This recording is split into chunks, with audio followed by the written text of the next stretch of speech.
Because when I was looking into Christianity, all this God is free and stuff like that, I couldn't get it around my head. It was too much for me. And the next thing, I'm being honest with you. I'm just going to be open with you. When they said to me, Jesus is God, and obviously I've grown up knowing that Jesus is a white man. So for me, I couldn't fathom that. I'm like, so what? Why is God white?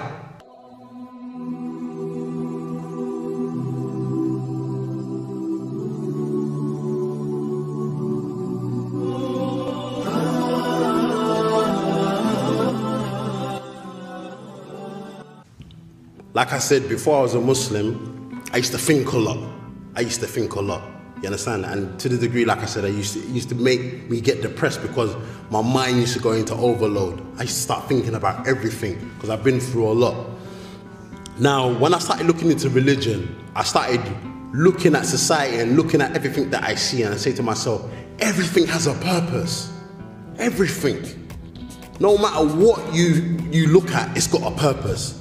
This microphone, this monitor, mobile phone, the bathroom, the camera, my jacket, my shirt, my trainers, everything has got a purpose. Then how all of a sudden, me as an individual, I don't have no purpose? I start asking myself, you know what? I know no matter what, I'm gonna die. No matter what, it doesn't matter where I hide. I can go live in the desert. I can go and live in lofty mountains. I know no matter where I go, I'm gonna die. So I start asking myself, wait, am I created for no reason? What's the point of me being on this earth and then just living and then, you know, having a family, buying a house, having some luxuries, bam, I'm gone. Don't make no sense. So I started thinking more. I'm saying to myself, wait, I know I didn't create myself. I'm not coming from that kind of angle. I've never been like, oh, I'm atheist, I don't believe in anything. That's never been my angle, but I just didn't understand who God was or how to worship God. That was my thing. So the more I started thinking about that, I said to myself, you know what? I know I'm gonna die. So what's my purpose in life? Is my purpose in life is just to be here, maybe have girlfriends, have women, have kids, have jewelry, have what do you call it? I don't know, luxury things, and then I'm just gonna die. I said, this don't make no sense. It don't make no sense because then God created me for a silly reason. So I started thinking, what's my purpose of life? And that's when you start looking at things like, you know, the prophets. I start reading about the prophets. I start reading about the prophet Moses and whatnot. And I noticed one thing when I started looking into all the prophets. They all call to the same thing. They all call to worshiping one God. You will never find evidence from any prophet or messenger where they call to other than that. And if you look at the religion of Islam, what does it emphasize on? It emphasizes on Tawheed, worshiping one God, directing your worship to one God, not associating partners with God. And one of the things when I looked into Islam, I asked the people who were Muslim, I was saying, wait, but you don't worship Muhammad though? Like, you do everything he does, like, what's all that about? Do you understand? And when they started breaking it down to me, they said, listen, we don't worship Muhammad, we don't pray to Muhammad. Do you understand? But we follow his example. And they started breaking it down and showing me about other prophets and other messengers. And it makes sense to me because look, if God put an angel on the earth, it would be hard for us to follow the angel. Why? Because the angel's superior. It's not like us. So God's sending people amongst us who are like us to follow his example. It's easier for us to follow. It's easier for us to fathom. It's easier for us to get down with because it makes sense. If you've got a superhuman being, you look at this human being, you'll be like, I can't, this is too much. Do you understand? This is above my head. But if you look at the examples of the prophets and messengers, they married like us. Do you understand? They worked like us. They lived like us, and they died like us. Do you understand? It's all the same, and it made sense to me. So the more I started looking into this, and the more I started looking into Islam, I said, you know what? This is the only religion I can see what has no contradictions. I asked so many people, show me contradictions in the Quran. It don't exist. It don't exist. Show me where in the Quran it tells me to worship other than God. It don't exist.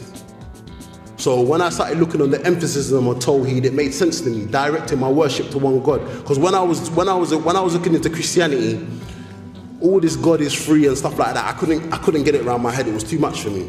And the next thing, I'm being honest with you. I'm just going to be open with you.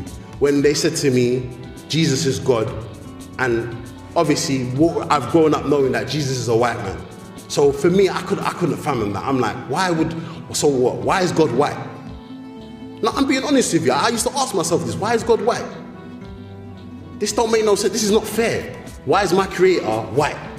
Like, so what? Is white better than me? Do you understand? And when I start looking into Islam and look at examples of the Prophet Muhammad sallallahu alaihi wasallam, when he said in his final sermon, there's no difference between a black man and a white man. The only difference between us is through our deeds. I said, this makes sense to me. This makes sense to me. I grow up going to a church, I'm in a church, I see a white man on the wall. I'm like, this is too much. I can't get down with this. Like, I'm being honest with you. I can't get down with this. This is not fair. This is not fair. Why is my creator white? Just like Nation of Islam. Why is their creator black? It don't make sense. So it makes, okay, if God is black, so what about white people and every other race? How are they gonna feel? Do you understand? So it's the same thing. So when I started looking into Tawheed and looking at the values and the teachings of Islam, I said, you know what, this makes sense to me. And it was easy for me to accept Islam after that. So that was the main reason for me taking Islam as my religion. Sahabat Adira TV. Di dalam surat Al-Ikhlas dijelaskan bahwa Allah tidak menciptakan anak dan tidak terlahir dari bapa atau ibu. Tidak ada seorang pun yang bisa setara dengannya dan tidak ada seorang pun yang menyerupainya. Jika Tuhan beranak dan diperanakan berarti adanya sesuatu yang keluar darinya karena hal itu bertentangan dengan hakikat sifat ketuhanan. Di dalam Islam Allah itu Maha Esa, yakni Satunggal atas kebesarannya. Mustahil bagi Allah memiliki sifat ta'adud yang berarti lebih dari satu dan tidak pula bersekutu atau beranak pinak. Bahkan hukum bagi orang yang menyekutukan Allah itu dosa besar, selain itu tidak akan ada yang serupa dengannya. Sesuai dalam Al-Quran Surat Asy-Syura ayat 11. Tidak ada sesuatu pun yang serupa dengannya. Dan dia maha mendengar lagi maha melihat. Hal itu menunjukkan bahwa sifat ketuhanan tidak akan ada seorang pun yang menyerupainya. Kita sebagai orang beriman tentunya di dalam ilmu ketauhidan meyakini sifat-sifat Allah. Salah satunya mukhalafatuhu lil hawadisi yang artinya berbeda dengan semua makhluk. Allah tidak mungkin sama dengan makhluk ciptaannya. Logika sederhananya kita sebagai manusia sering menciptakan suatu barang untuk menunjang kelangsungan hidup. Dari semua ciptaan barang manusia tidak ada satupun yang sama dengan manusia. Semoga kualitas iman kita semakin bertambah dan kita selalu bisa meningkatkan ketakwaan kita kepada Allah. Kami berharap video yang kami bagikan tentunya semakin memberi keyakinan kepada Anda semua sebagai manusia yang beriman bahwa Islam adalah ajaran yang benar serta tidak ada keraguan di dalamnya. Semoga video ini bermanfaat untuk Anda. Amin. Jangan lupa like dan subscribe channel kami untuk mendapatkan video menarik lainnya. Terima kasih dan sampai jumpa di video berikutnya. Wassalamualaikum warahmatullahi wabarakatuh.